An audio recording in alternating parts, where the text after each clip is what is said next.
तो hello friends, welcome back to my channel. और friend, आज की वीडियो सीरीज़ के अंदर हम डिस्कस करने वाले हैं प्रोजेक्ट मैनेजमेंट के अंदर सेकंड जो सॉफ्टवेयर डेवलपमेंट प्रोसेस होता है उसको रिड्यूस करने के लिए हम यूज़ करते हैं। सेकंड हमारा कंसेप्ट वो था इम्प्रूविंग द सॉफ्टवेयर प्रोसेस, यानी सॉफ्टवेयर प्रोसेस को इम्प्रूव कैसे करेंगे, किस तरीके से उसका यूज़ करके हम जो आपका इकोनॉमिक होता है उसको रिड्यूस करेंगे। क्लियर।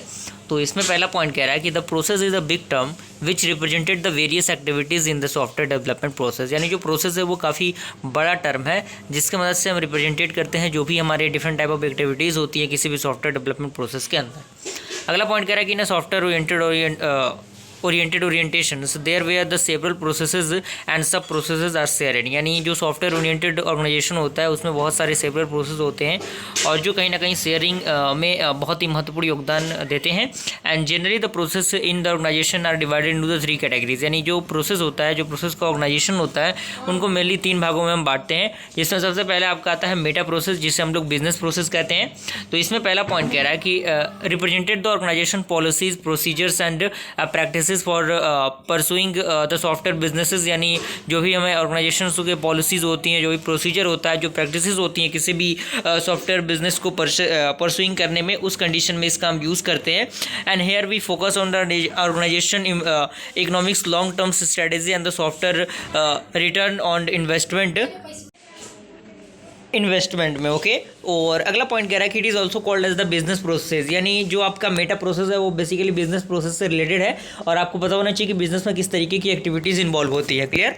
अगला आपका आता है मैक्रो प्रोसेसेस, जिसमें आपका प्रोजेक्ट लेवल प्रोसेस आता है। तो इसमें पॉइंट कह रहा है कि it describe policies procedures and predictions for the developing a complete software product with in the certain cost and schedule and quality. यानी कहीं ना कहीं इसका जो डिस्क्रिप्शन होता है वो पॉलिसी और प्रोसीजर पर आधारित होता है, जो कि कहीं ना कहीं कह सकते हैं कि जो कंप्लीट सॉफ्टवेयर होता है उसमें कुछ कॉस्ट लगता है, कुछ शेड्यूल लगते हैं, कुछ क्वालिटी लगता है। तो कहीं ना कहीं ये सारी चीज़ें इसके अंदर आती हैं। थर्ड आपका है माइक्रो प्रोसेसेस। तो इसमें कह रहा है कि this describe the policies procedures and practice for the achieving the goal of software by the development team. यानी जो भी डेवलपमेंट टीम होता है वो डिफरेंट टाइप ऑफ पॉलिसीज और प्रोसीजर पे वर्क करता है। कहीं ना कहीं जो भी चीज़ें होती हैं उनके द्वारा ही डेवलप की जाती हैं। And they focus on the intermediate product base line with the accurate quality and functionality as economically rapidly and as practical. यानी ये फोकस करता है जो भी आपका इंटरमीडिएट प्रोडक्ट होता है, बेस लाइन होता है, उसमें एक एक्यूरेट क्वालिटी और फंक्शनैलिटी को प्रोवाइड करने के लिए। एंड अगला पॉइंट कह रहा है कि to make the project as a success one there should be integration of all the processes which may be implemented through the sequential and the parallel step. यानी जो भी प्रोजेक्ट होते हैं जिनको हमें सक्सेसफुली रन करना होता है उनको चाहिए कि वो इंटीग्रेशन करें सारे प्रोसेस को, जो क्या करना है, जिन्हें हम इम्प्लीमेंट करेंगे थ्रू द सिक्वेंशियल और पैरेलल स्टेप के माध्यम से। एंड अगला कह रहा है कि generally the project development has 2 step of process activities. यानी 2 स्टेप होते हैं प्रोसेस एक्टिविटीज़ में प्रोजेक्ट डेवलपमेंट के अंदर, जिसमें सबसे पहला आपका है प्रोडक्टिव एक्टिविटीज़। तो इसमें कह रहा है कि the productive activities produces some tangible progresses towards the end product. यानी ये क्या करते हैं, कुछ जो टेंजिबल प्रोसेस होते हैं उनको प्रोवाइड करने के काम करते हैं, प्रोड्यूस करने का। एंड दीज एक्टिविटीज़ में भी prototyping, modelling, coding and debugging etcetera. यानी इस एक्टिविटीज़ के अंदर प्रोटोटाइपिंग होता है, मॉडलिंग होता है, कोडिंग होता है, ये सारी चीज़ें इन्वॉल्व रहती हैं।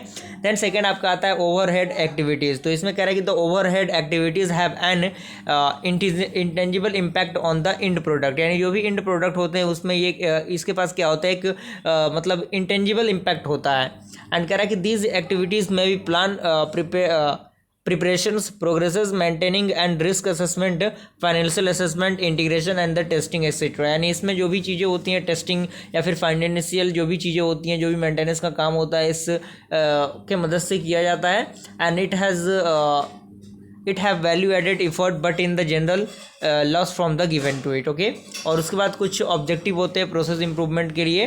तो इसमें कह रहा है कि to maximize the allocation of resources to productive activities of overhead activities. यानी मैक्सिमाइज करना जो भी एलोकेशन होता है रिसोर्सेज के लिए, प्रोडक्टिव एक्टिविटीज़ के लिए, जो भी ओवरऑल एक्टिविटीज़ होता है उसमें। एंड सेकेंड कह रहा है कि to minimize the impact of overhead activities on the resources such as personals, computer and the schedules. Okay.